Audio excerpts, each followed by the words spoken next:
Greetings. May the mercy and shalom of the Most High Yah through Yahusha HaMashiach be yours.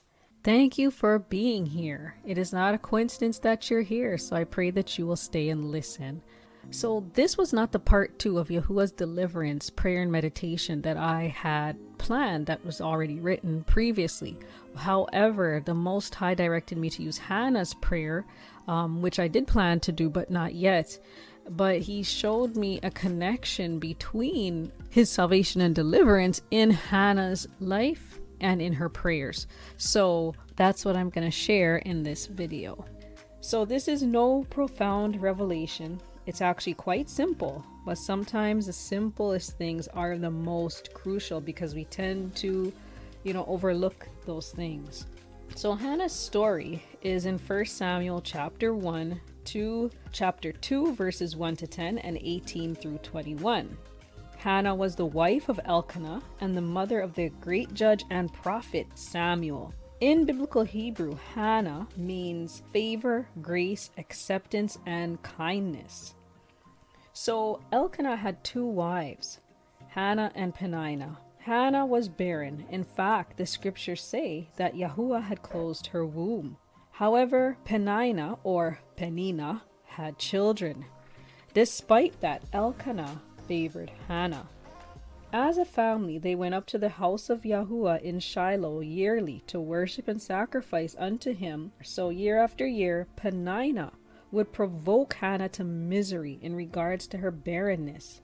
The scriptures say that Hannah would weep, and it was to the point where she wouldn't even want to eat. So we can see that she was in a very distressing situation, to say the least.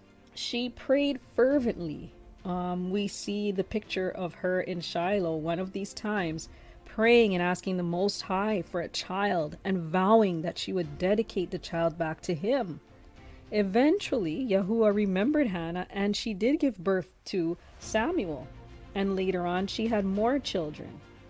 So this was just a quick summary of Hannah's story so that I can continue and bring out the points that I believe the Most High has given me to share with you.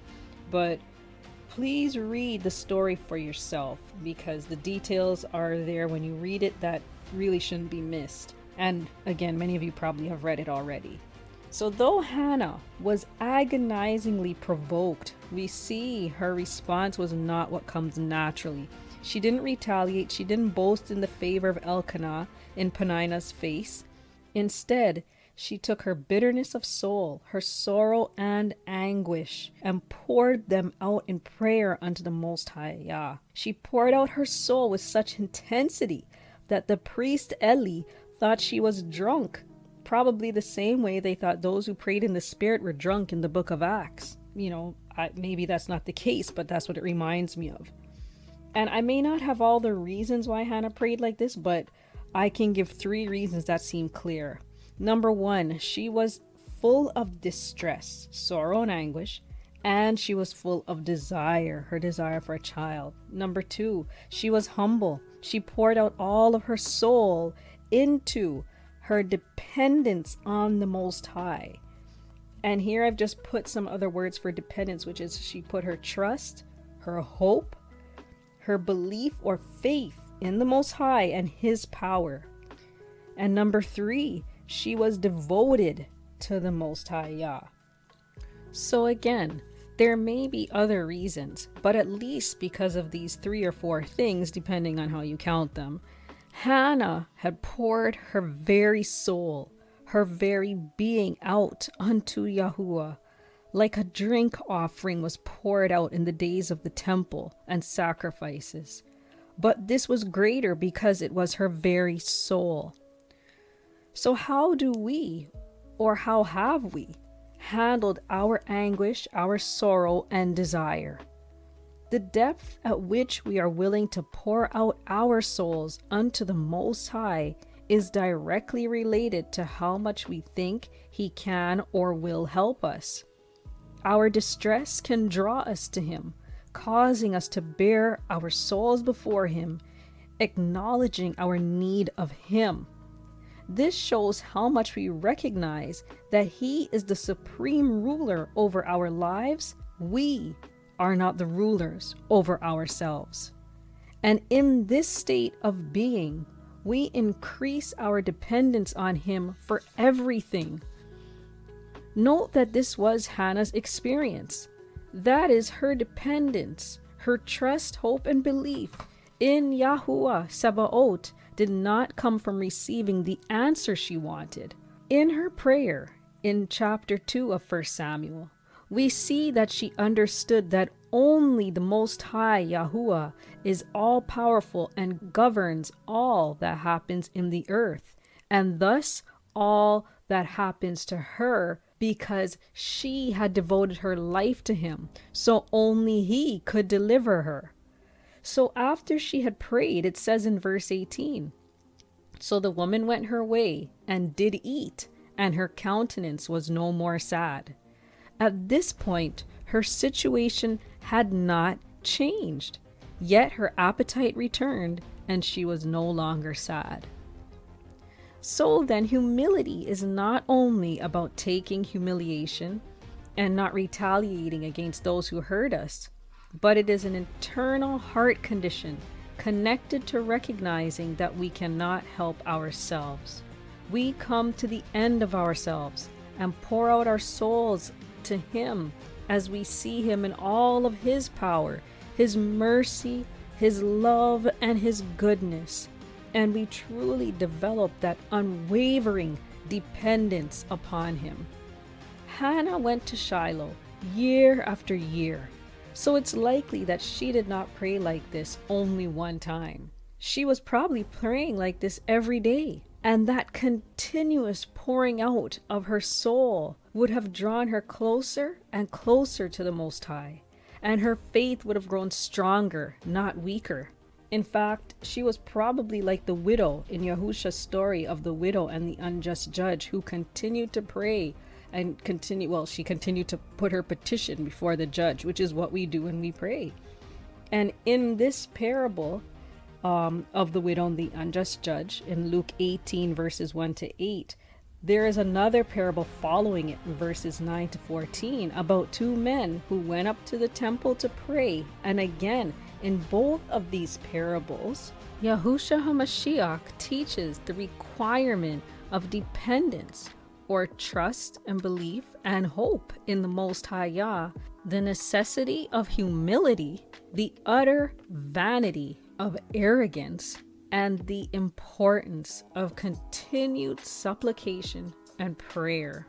These are the very same points expressed here in Hannah's testimony and in her prayers in 1 Samuel chapters 1 and 2. So the prayer that's found in 1 Samuel chapter 2 verses 1 to 10 is actually the prayer that I've posted. So it was said after Hannah had given birth to Samuel and weaned him and left him in Shiloh with Eli the priest, fulfilling her vow to give him back to the Most High. This prayer powerfully expresses her beliefs and her experience. So as mentioned, she knew that Yahuwah Sabaoth, that is Yahuwah of hosts, is sovereign. And as the all-powerful supreme ruler over the earth, it was clear to her that arrogance is truly folly.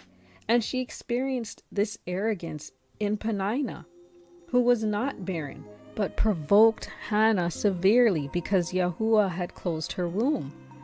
How arrogant and how irrational was Peninnah's attitude?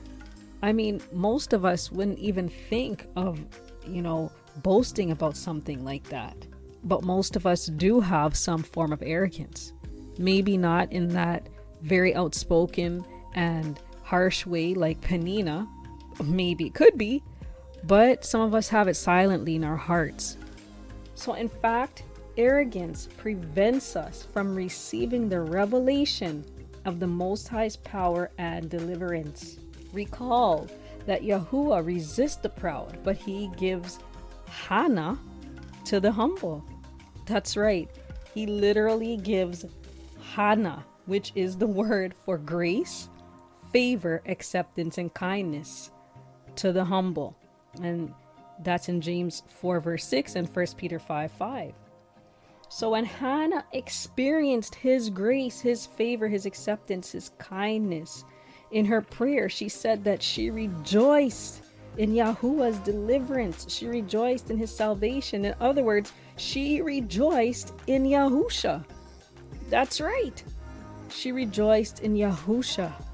So Hannah's experience of the deliverance of Yahuwah is the promise to all who, like Hannah, are devoted to him. So it's clear that if we truly depend upon the Most High and are humble before him, we, through Yahushua HaMashiach, will also remain devoted to him. So in verses 9 and 10, the ending of the prayer, we are reassured of the hope we have in Yahuwah's protection for those devoted to him.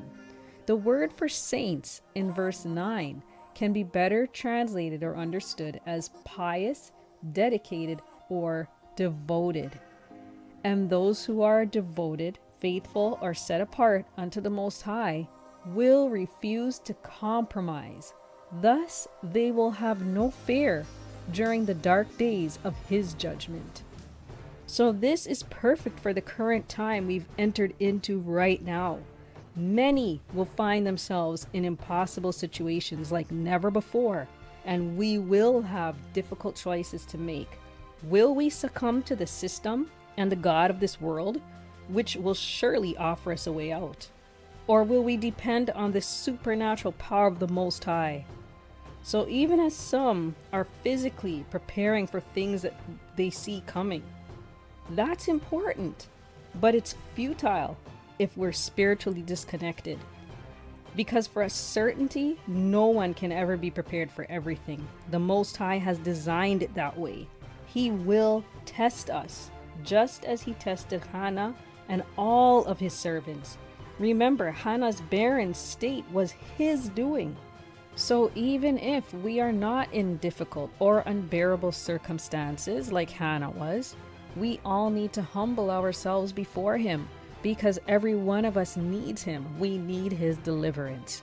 So we will either bow ourselves before him now in life or in death. Every knee will bow. So our best preparation has always been to make sure that we have oil in our lamps, just as Yahushua HaMashiach discusses in Matthew 25 verses 1 through 13. So I pray that in these few words that I shared with you, that you could hear the voice of the Most High's Ruach, his spirit, in what he's given me in this connection between Hannah's experience, her prayer, and his deliverance.